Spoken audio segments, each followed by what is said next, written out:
Hello, everybody, and welcome back to the Pizza Time Chronicles. We're live again. I'm here with my amazing guest, Mr. Eric Savage. How are you today? Gio, I am awesome, and it's great to be here with my favorite Kutztown student of all time. Yes, you already know, G Slice. Everybody, Eric Savage, let the people know who you are. Well, sure. So, I'm a Berks County-based young man for most of my life. I still consider myself young. And then about 2 years ago, I made the decision to grab my family and go on this extraordinary adventure. And we moved here to the big island of Hawaii, which is where I am right now. But in the intervening time of those first 47 years, I was Berks County-based. I lived in Pennside, I lived in Wyomissing, I lived in Lincoln Park, and I lived in Sinking Spring throughout that period. I ended up owning some businesses, some car dealerships locally. First, I was in a business with my family in the Savage Auto Group. In 2006, I left the family business, went out on my own, and became the Freedom Auto Group up in Hamburg with Freedom Toyota and Freedom Hyundai.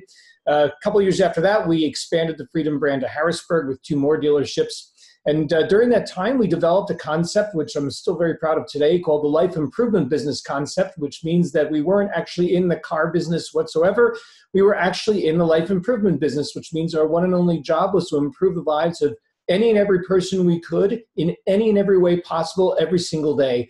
And that perpetuates still today at Freedom Auto Group, of which I'm still an owner. Then in 2018, we made the big migration out here to Hawaii. I purchased a variety of businesses out here. I own 11 spas across 4 islands that are operating out of resorts. And pardon me, sorry about that. 11 spas are operating out of resorts on 4 different islands. And we are still in the life improvement business, just in a completely different way here. Literally hands-on life improvement business, using our hands to make people's lives better. And then the furthering of that is the kind of the development of what we call the Mahalo Mindset. This is a brand we're launching that really kind of reinforce the life improvement business. It is the foundational concept of the life improvement business, and I'd be happy to share that with you too. And that's awesome. And I should have started this podcast saying aloha, Mr. Savage. Right now, Eric Savage is actually in Hawaii, and he's doing great things over there. And I'm so proud of you. I'm so excited. When I heard you were going to Hawaii, I was like, wow, this man, it's going to take the world by storm. And it's just absolutely amazing to see. So I just want to start off with the first question. What is the Mahalo Mindset, and what does it mean to you? Oh, great. Thank you. So Mahalo is the Hawaiian word for thank you or gratitude. And for us, the concept of Mahalo is, can we build a mindset every day that the moment you wake up in the morning and then throughout your entire day to the moment you go to bed at night, can you say mahalo literally to everything and anything that you encounter during the day? You walk outside, you see the sunshine. Oh, mahalo, I'm so grateful for the sunshine. And you encounter a friend at the coffee shop. Oh, mahalo, I'm so grateful to see this friend of mine. You encounter resistance with a business thing that didn't go the way you want. Can you say, mahalo, I love resistance? Can you say, oh my gosh, my doctor gave me bad news. Mahalo, it reminds me of how much I love my life. It doesn't really matter. Can we take the mindset that we can find gratitude even in the thing itself that might be troublesome to us, or the thing, of course, that brings us joy, which is a little bit easier. But when we build our foundation of our existence in gratitude or in saying thank you to literally as many things as we can around us, what happens is our brain function starts to change. So, the psychologists will tell you, and anthropologists will tell you that the human condition was based on finding things that are wrong. That's really how we survived as a species. So imagine you're kind of living in your little cave there, and there's the berry bush about 30 yards outside the cave, and your number one job today is to get those berries, bring them back to be able to feed your group or your children or your clan without getting eaten. That's the only thing you need to do today, is get berries and not get eaten. Right? And so your job is to look for the exceptions and to say, I don't like that, I don't like that, I don't like that, because those are the alert systems that tell us to be afraid, appropriately be concerned and worried. So there's not a lot of gratitude in that kind of life experience. For most of us today, particularly in first world conditions, and by the way, this isn't universal for people in third world that are really struggling to just live their lives, but for those of us here in the US or in developed nations, we're not in danger day to day of being eaten. Like, that's just not happening for us, right? And so that function in our brain to kind of see the world in a dark view isn't helpful. It actually does not do good things for us. It hurts our health. It hurts our ability to be successful. It hurts our ability to serve others because we put ourselves in fear. Instead, if we can really focus in on gratitude, we can find ways to not only just experience joy, but to live in a space of abundance where we're much more capable of sharing and giving of ourselves to others in meaningful and substantial ways, which ends up improving lives. And that's what Mahalo Mindset is about, starting the day and living the day in full gratitude mindset. And that's absolutely amazing. And people, as you're watching this episode, make sure you scroll back. Make sure you're actually listening to this wise man. This man created a whole mindset for us to follow and to honestly take into our everyday lives. I mean, I try to follow the Mahalo mindset and stay positive as I can and make sure that we are able to go out there and do what we want to do and feel limitless to an extent. We know we all have limits at one point, but knowing that if you're chasing something, you should be able to go out there and be free. Absolutely. And then we move on to the second question. Obviously, when we're taking on a lot, we do come across a lot of failures when we approach life. It's unfortunate. A lot of us just want to be successful, go A straight to B. But my second question to you, was there one moment in your life where you felt defeated, but you knew deep down that you had to continue moving forward? So yes, the answer is there is one moment. There are probably 10,000 moments. And what I like to say is I recklessly chase failure. Because failure is one subway stop closer to my destination of success. So a lot of people see failure as a step away from success. And frankly, I embrace it as the other thing. So the more falls on my face that I have, as long as I'm failing forward, meaning not falling backwards when I fail, but in fact falling forward when I do. Number one, when you stand up, you're actually 3 feet ahead, right? So it helps you to fail forward. And then secondly is that to recognize that there's an opportunity to learn from every mistake and really embracing that. So I won't lie to you. When I fall and I don't expect to fall, like I really think I've got this, and then I fall anyway, it hurts. It's not fun. And it can be devastating and break my heart, and it can cost some significant things in terms of time and energy and certainly money. But in the end, if what I'm doing is growing from that, oh my gosh, I'll get paid back in spades over the course of time. And so that's what I really have to do, is have my eye on the big picture. When I left my family business in 2006, I went out on my own and I needed to get funding. And I needed to get a lot of funding. I mean, a lot of funding. It was a very expensive transaction to buy that business on my own and leave my family's company. And when I did do that, I was told 17 times no.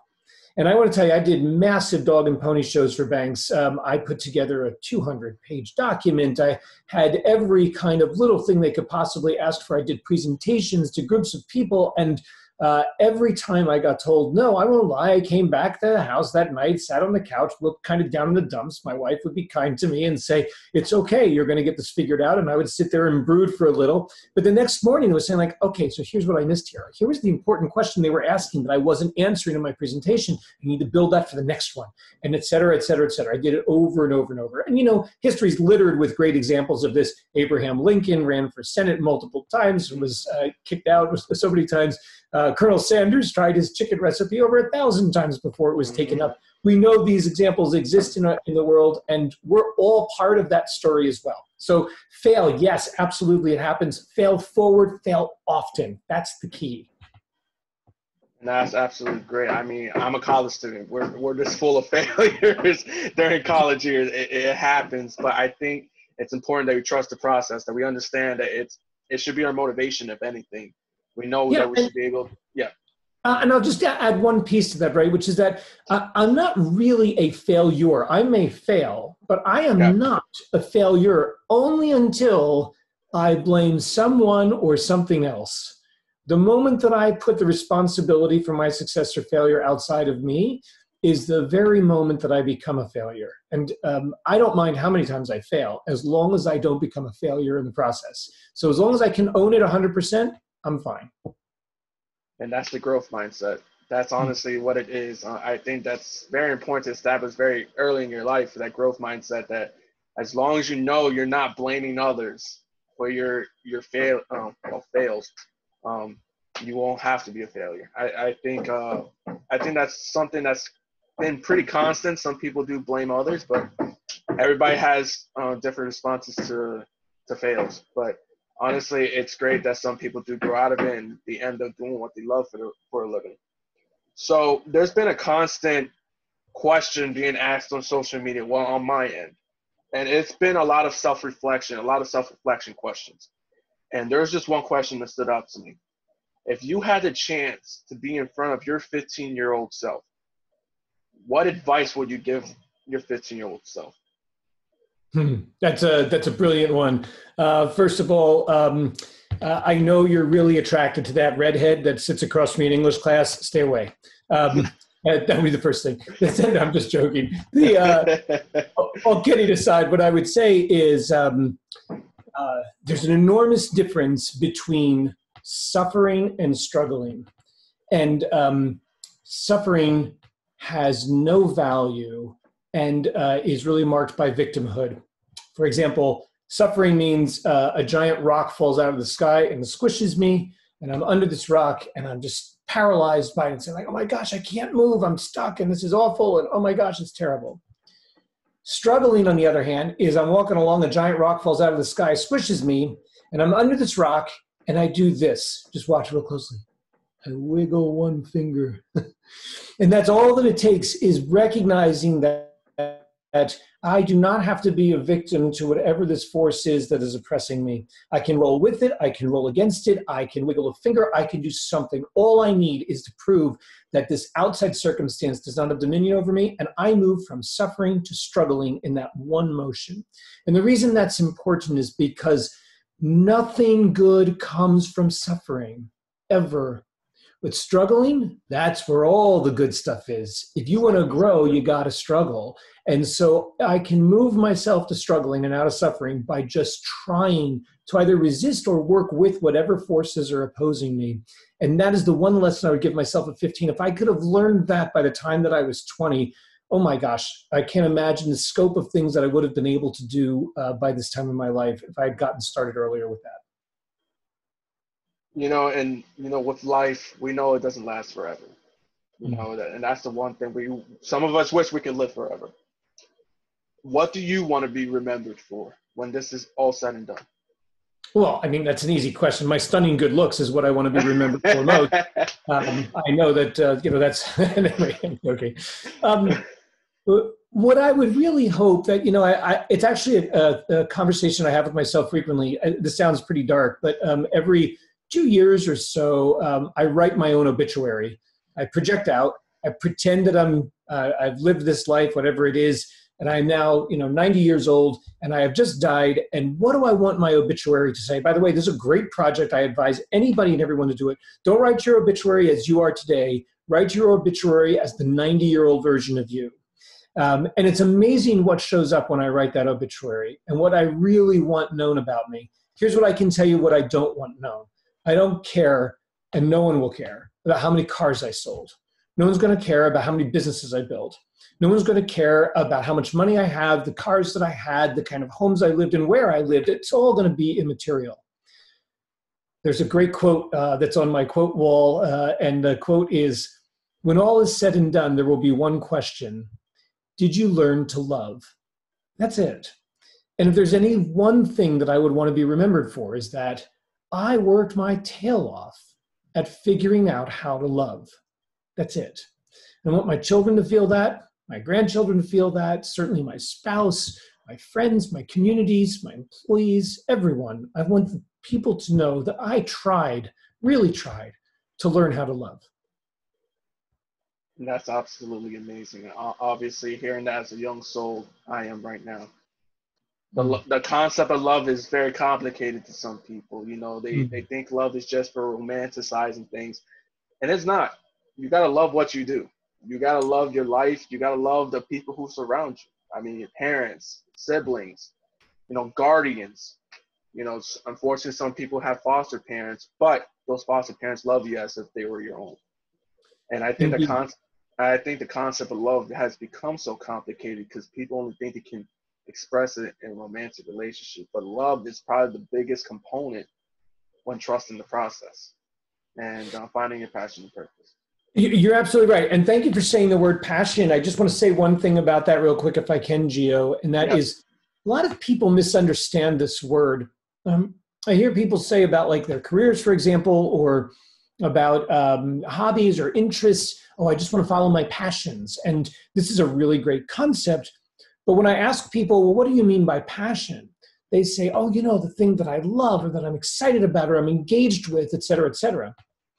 That's not actually the meaning of passion, though. If you really look at the etymology of the word and understand the background that it comes from, passion is a burden. It's not necessarily a joy. It's a burden, but it is lovingly borne by the person bearing it. And so that's a really important distinction. Passions are burden, but they're not bad burden. They're loving burdens. And so that's the critical thing. When I say I have a passion for having a good marriage, I'm not saying my marriage is a burden, but I'm saying there will be hard times to carry that marriage. And I'm saying that my relationship with my work is sometimes difficult, but I will lovingly carry that relationship with my work. That my art, I'm a pianist and composer, that there are times it's going to frustrate me and drive me absolutely bonkers, but I'm going to lovingly bear the burden because I care about it. And so passion isn't just about the easy times. Passion, in fact, specifically refers to the burdensome times that require energy to carry something you love so dearly. And so that's an important distinction. Love is hard. It's not easy. Love is struggle, but struggle is what's good, and that makes us a better version of ourselves. So chase the passion, chase that struggle, feel that burden, and then rise up to it, and we become better versions of ourselves in the process. Absolutely amazing. I'm like, I can't even speak right now with that type of response to passion. I really never saw passion that way, but it's so good now because I'm doing a presentation soon for Penn State for a leadership conference. So, and I'm presenting on passion, and I'll make sure to quote that because I think that's really important to give out to my audience when I get to present. Very good. Eric, I have one important question for you, and you probably Sure, know what I'm going to ask you. What is your favorite pizza, and where is that pizza from? Oh, okay. So the best, you mean like the best pizza shop pizza I've ever had? Yes, best pizza shop, and then that slice of pizza that you had. Yeah. Okay. So the pizza shop no longer exists. It used to be called Pizza Roma. It was right across the street from the Starbucks in Wyomissing, near Broadcasting Road. I try to remember what's in there now, but anyway, that's where it was. When I was a kid, we used to go there. It was a Friday night special. That's what we would do. And my family lovingly called it the garbage pizza, which was everything except anchovies. Like just dump everything on there except anchovies. And that's what we had. Oh my goodness gracious. Pizza Roma garbage pizza was about as good as it got. Second place would easily be Paparone's in Sinking Spring. They do a very, very close resemblance of Pizza Roma's pizza. Well, there you have it, everybody. This is Mr. Eric Savage. We got a lot of great guests coming onto the show. Do not get lost in the pizza sauce. Make sure you keep following the Pizza Time Chronicles. Until next time, my friends.